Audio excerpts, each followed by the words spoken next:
So hello, I'm a bit a geek, as Tony said, but not only. I have also a business vision, which is why I have this job at Taptic, which is basically to understand the new technologies that are coming up and to sort them between what is really useful or not for clients and for our current market. A bit of introduction to what I will present, and I will go because Anthony already did a big introduction on this subject. But to me, to us, to the community, actually, there are 3-4 basic elements that are required for having AI. The first of it being to have hardware which is powerful enough. And if today you see AI and you didn't see it some years ago, it's also because the hardware is cheaper and cheaper and more powerful every day. It's also because we have a lot of data. The data is basically the fuel of AI, and if you look at today all the objects that surround you, all of them are sending up data to the cloud that can be then processed into algorithms that then make AI. Algorithms being basically the software that powers the AI. There is another element, which is that we are in an app-centric world. You have apps everywhere, on the desktop, on your phone, of course, maybe on a watch, maybe in your car also. And fifth element for all of this, and Anthony talked about it also, the AI is now somewhat democratized in the way that as there is a cloud war, you may know, between Amazon, Google, Microsoft, Phaser, etc. There is an AI war between all of these big brands that want to provide you with the best AI at the cheapest price possible. And they go even further, as Anthony told it. But then I will stop the references. As they are open sourcing some of their software so that you can do it, I would not say easily, but nearly. And all of these elements are enabling some new potential applications. This is a screenshot of Google Now, which is now known as Google Assistant. In this screenshot, one of the features of this was that it was telling you, for example, that tonight you had a flight and you needed to go to the airport and to leave now because there were traffic jams. The specificity is that it was doing it without the fact that you tell Google that you have an airplane to take. It knew it because it looked at your mails, it found the tickets, and it thought that it was useful for you to put you proactive notifications. And users actually was liking this feature, so there is no big fear on this. If you have a recent smartphone, there are chances that when you go to your car, once you turn it on, it tells you 19 minutes to get home. Without you to tell your smartphone that you are in your car, without you to tell your smartphone where you live, it determines it by itself. And all of this makes us think that there is a true shift today from the personal computer era, which was the one in which you take your smartphone out of your pocket to ask him something, to the personal assistant era, in which your smartphone wakes you up to give you a proactive information. So that was for the introduction. Now that we know that, the question, of course, when we see AI is what can we do with it? Because, of course, we know about the self-driving cars, we know about Alexa speaking, or Google Assistant speaking quite easily. But the question is, as marketer, what can I do? These are some cases that can be applied to all of us. First example, AI-assisted customer support. That's a strong case that we see more and more, which is basically to replace parts of the interactions between a customer support and a consumer with AI to answer basic questions, such as what are you opening hours, what is the process to return this item that is not convenient to you. It's worth noting that there's already a lot of companies investing in it. We have cases with Unilever, we have the community has cases with Unilever, Eurostar, BMW. They note up to 30% efficiency gain inside their customer support center with this.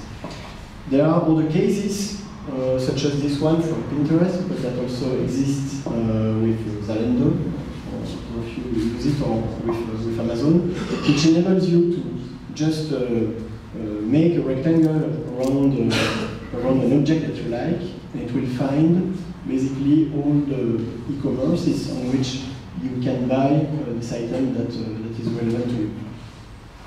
Sears, that's a website that is selling tires from multiple brands. Their proposition, because maybe you don't know which kind of tire you need, is that you take your smartphone, you put it in your car, with you of course, and it will analyze the way you drive so that it selects the best tire depending on your driver habits.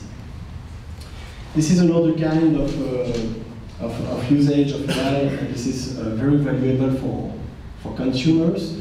There is an app in the travel industry which is Hopper, which is an app that gives you the opportunity to compare all the flights to go to some location. And basically you will be telling, I want to go from Brussels to Berlin. And the very specific stuff with that is that it will tell you, okay, it's now 200 euro, but if you wait 2 weeks for that, we expect that the prices will go down. And don't wait longer than 2 weeks, because just after it will probably go up. I've tried it, and it's quite accurate. It's AI, it's working, it's doing predictions based on the past prices, of course.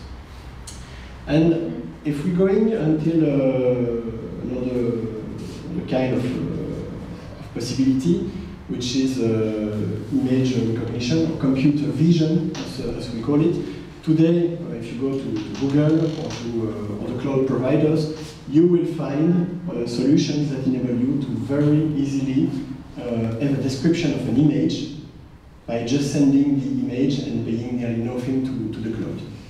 One potential application that we've worked with a client was, it was in the media industry, was to see whether we could understand a little bit more the consumer while he watches the television. Today, the television audiences are basically monitoring what the boxes in the homes the consumers are looking at, but you don't know if there is someone in front of the television, maybe the television is running alone. You don't know what emotions they are having in front of this television. Today, with the technologies we have, you are totally able, if you consumers are okay with this, of course, it's another point, but you're totally able to recognize who's watching at the television, if it's a family of four, who from the four are watching the television, and more specifically to link the emotions to the program they're watching, to the commercial they're watching. Here, that was a proof of concept, but it's worth to note that Disney, for example, is implementing that kind of stuff in movie theaters to test the movies before they go out to theaters. Trulia, and that's the last cases before the lessons learned. Trulia, which is some kind of emo web in the United States. So they enable people to upload their real estate so that someone can rent it or buy it. They've put some artificial intelligence in the image features. So of course, you upload images with your real estate. But the idea here is that they will look at what is in the picture. And they will know, of course, if it's a kitchen, bathroom, bedroom, etc. But even more, they will know if it's a modern kitchen, with a bar, for example, or if it's a more classical kitchen. And whenever, as a consumer, as a user, you browse the website, it will analyze the time you spend on each picture so that it can readapt the recommendation engine just after. And say, oh, this user is much more attracted by the modern kitchen. So the next real estate I will show him will be the ones with that kind of kitchen. So, okay. We'll skip this one. So the question, of course, behind all of this is how do we do? How can we implement AI inside our companies? There are free stuffs. Of course, you need the algorithms, and I'd say that's the easy part, because you have access now to cloud-based AI, which is working quite well for not that much of money, or you can do it with open source solutions. You need, of course, data. When you are doing a case such as Hopper to predict prices, you need years of price evolutions for all of your flights. And you need, most of all, smart creativity, which is basically very good brains inside your company that are able to invent the concept. And that's for the theory. But now, if the request from Denis was that I share some lessons from what we learned. The truth on our markets was being Belgium, France, and Switzerland mainly. The truth of our market is that when we start an AI project, we expect to have a very nice big data that we can work with. And you can imagine data organized in very nice shelves with robots cleaning it and fueling your algorithms. While in reality, it's never the case. In the reality, probably that most of you have very old databases with data which is not that usable when you have data. Because often also, as marketers, your data is at Google or Microsoft or any cloud solutions that you are using. Same thing for the creativity. We of course imagine the nice meeting rooms in which everybody has very nice ideas, while the truth is more on the bottom of the slide. Then you can have other kind of issues, data privacy issues. If we take the example of the emotion analysis, we often need to start by proof of concept, which means that it's very difficult for AI to build an AI system on fixed price. This is also a problem that we need to tackle. And most of all, right now, our clients don't really care about that. Our clients just want excellent user experiences. And on top of all of this of course does not mean that we should not use AI, but this means that, to me, we must start in another way. And instead of, I'm sorry for the schema, which is geeky, that's true. Instead of putting it right in your system, we will try to use AI outside of your systems to enhance some parts really of your stuff. First way to use AI to your benefits without having too much problems is of course to invest in new interfaces that are powered by AI. So Anthony talked about Google Home. That's a way to do it.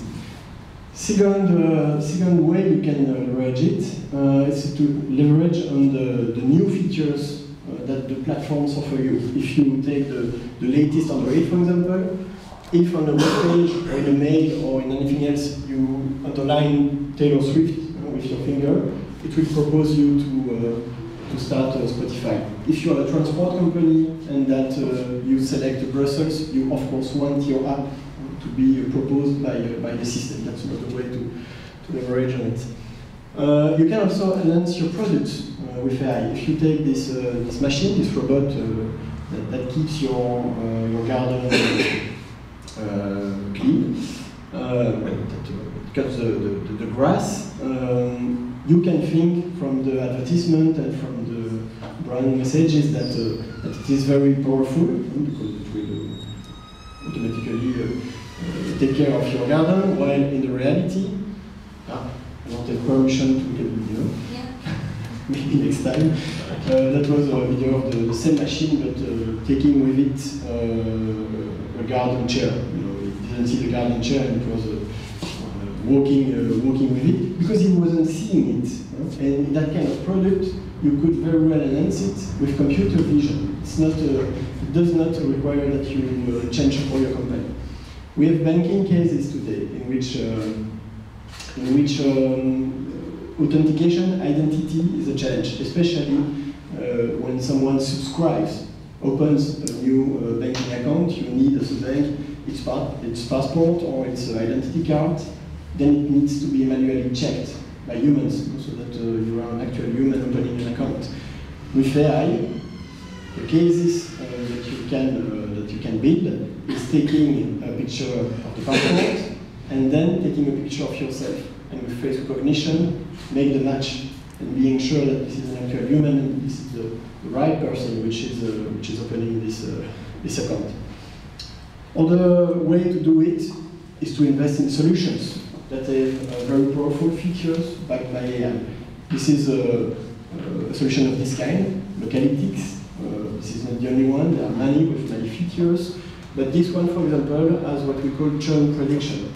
Churn is the quantity of users of your digital service that will leave in the coming days or weeks or months, and that you will never see again. Today, with AI, we have solutions that can detect the people that are supposed to churn in the coming weeks and re-engage them so that they do not leave your service and that you could keep them as users or consumers.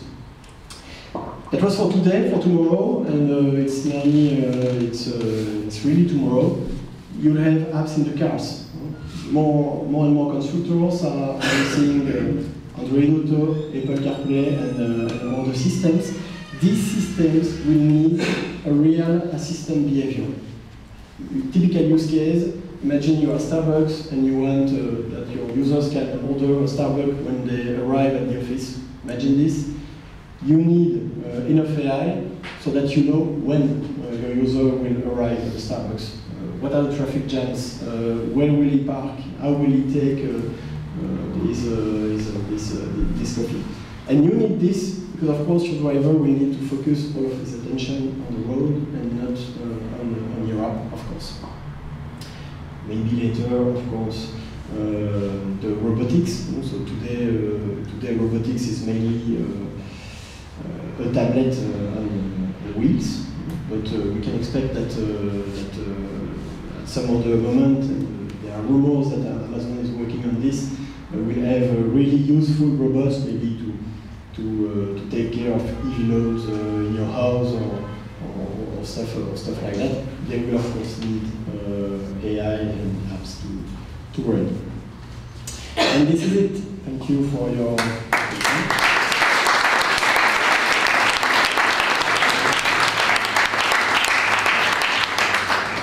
Any questions? I see a hand over there. Maybe we can try without a microphone. Yeah, I'll be loud. Okay, it's still fascinating in the world of marketing. How soon do you see it going beyond assisting humans and replacing humans? Like, how soon do you see AI-based lawyers and accountants, even doctors, coming in? So you mean AI replacing humans, right? Yeah, more than augmenting. Yeah. Going beyond. Right now, I don't think it will happen. So today, AI is basically the artificial part in AI is the most important part, I think. That's basically learning something from the past and applying it into the future. When we see the Google initiatives, for example, with the art and Van Gogh, it's learning Van Gogh style and applying it to something, but there is no real intelligence. It's just AI today is powerful because it has the capacity to learn much more information and much more quickly than any human. When AI is helping a doctor to identify cancer, that's because the doctor will have seen in his career maybe 1,000 cases, while the AI will have seen 1 million. That's the difference. But then to challenge this, to apply the level of intelligence and to have the creativity, it's today nobody has an idea of how this could be done one day.